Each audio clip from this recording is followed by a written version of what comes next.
Namaste Krishna Rao garu. Welcome to IYR Talks English edition.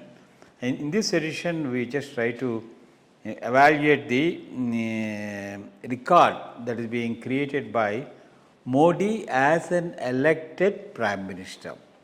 He has, on June 10th, he has surpassed Nehru's record of being the longest Prime Minister in office, and he is continuing further. It's a record by itself, and what I want is that it's a record by itself, and we need to compare between Nehru's policies and Modi's policies in a win-win situation. So, Modi is taking the country along with him and steering it forward for a future, for a better economy and one of the best countries in the world. So, that being the case, while giving compliment to his 12-year rule, I request you to kindly give your impressions on Modi's achievements. First of all, there is some controversy going on if you take Jawaharlal Nehru's tenure as interim Prime Minister. That's much higher, and Modi has not crossed it. But I think that's not a proper comparison. Proper comparison has to be parliamentary elected Prime Ministership. For India, the general elections, first general elections took place in 1951. So that's the only period which you can take into consideration and compare. So definitely, as on date, Modi has surpassed the record of being in office as Prime Minister of Jawaharlal Nehru. There is no dispute as far as that particular thing is concerned. But more than the time spent, what are their contributions? How will history remember both of them as architects of India? These are the issues that we'll have to keep it in mind and discuss. First, let's look at Jawaharlal Nehru. Jawaharlal Nehru is an intellectual. He is a great intellectual, a man with a lot of humanity, that's the second, and democrat to the core. But he has certain advantages also. His leadership career was planned by his father Motilal Nehru decades in advance. So, all that benefit of planning made by Motilal Nehru you could see in the rise of Pandit Jawaharlal Nehru. The second biggest asset is unflinching faith Gandhiji had in Jawaharlal Nehru. That really helped him. Otherwise, he would not have been able to withstand such stalwarts like Netaji Subhash Chandra Bose or Sardar Vallabhbhai Patel. Both of them were real ground level workers and who had a tremendous goodwill from the people. But still, in comparison to them, he could stand and be there because of a tremendous support he got from Gandhiji. Third lucky point for Nehru is, by the time India became independent, most of these stalwarts were already old. So they had a very short span of lifetime before them. Sardar Vallabhbhai Patel died quite early after the liberation of the independence of the country. A lot of other stalwarts also left the world. Another big stalwart deferred with him and came out, that is Rajaji. So that, and Prakasham and others, they also had an early death.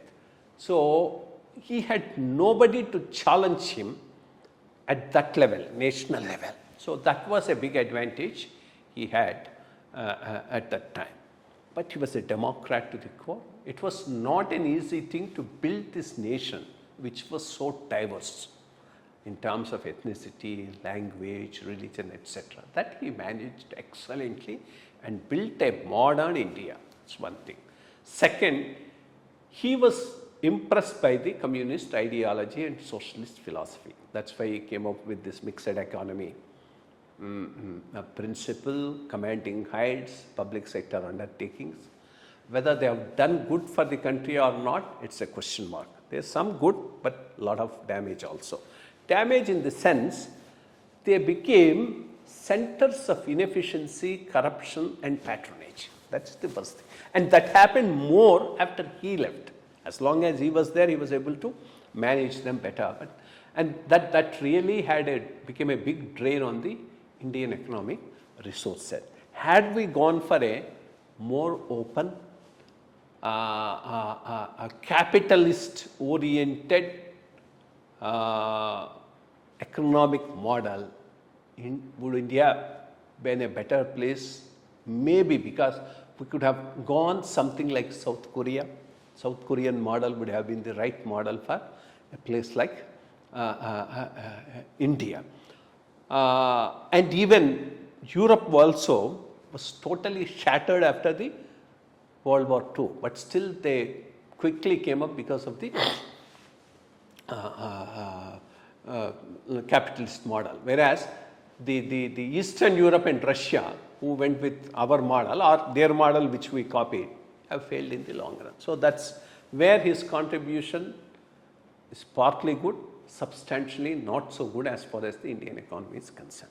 But his vision is tremendous. That's why the IITs, IIMs which he has established, they really helped in bringing up real talent of Indian South. Another thing is he's a dreamer, is a visionary, no doubt. Practicality, there's a problem. There's a problem about practicality. He believed unnecessarily China, neglected defense sector. So 1962 was a washout. I mean, for that the total responsibility has to be taken by Nehru. Similarly, he has been generous, more than generous, which he shouldn't have been with reference to Indus Water Treaty for Pakistan and others. So these are some of the places where idealism, his vision, haven't done that much good for the country. But overall, yes, he left a mark, he left a substantial mark, he left a mark which till today has saved this country as a nation, as a democratic nation. This in a nutshell, I would say, is the legacy of Nehru. Coming back to Narendra Modi, one advantage Narendra Modi had and Nehru didn't have is, before becoming the Prime Minister, he had grassroots level administrative experience of working as Chief Minister for about a decade and a half. So at the ground level, he had total knowledge of how things are happening, how programs are implemented. This knowledge really helped him when he became the Prime Minister. This is one plus point as far as Narendra. Narendra Modi is more a practical person. In fact, that's a point which a Nagaland leader, I think his name is Jamir, he worked with Nehru also, he worked with Narendra Modi also. He was saying the Naga problem could not be solved during Nehru's time because there was no opportunity of one-to-one conveying him what is the problem and seeking a solution. There were too many intermediaries, so it was not properly handled. But here, you have a direct contact with Narendra Modi. He takes the decision that helped in solving the problem. And Northeast has got such tremendous infrastructural investment never seen before during the period of Narendra Modi. Those were his comments. So that's a big compliment as far as Narendra Modi is concerned. He's a practical man. He knows how to deal with people. His achievement on the economy side is tremendous, and regular growth rate is going up. Foreign policy has been managing all contradictions perfectly to the advantage of the country, including USA, Russia. I mean, it was not a small thing to keep on importing Russian oil when there was a Ukraine-Russian war and still not get sanctioned by America. Similarly, when there is almost all 2-3 months of Iran war going on, we never felt the supply chain distractions. All this has not happened just like that. And the way he dealt with COVID, that's also one of his greatest contributions. Overall, the country is doing well, and he is practical. He is dealing with Pakistan the way Pakistan needs to be dealt with. As far as China is concerned, he is keeping quiet. Maybe it's strategic. I think he would like the country to come to a shape before we at least think of taking on China. So, but one thing, he has a lot of political life still left.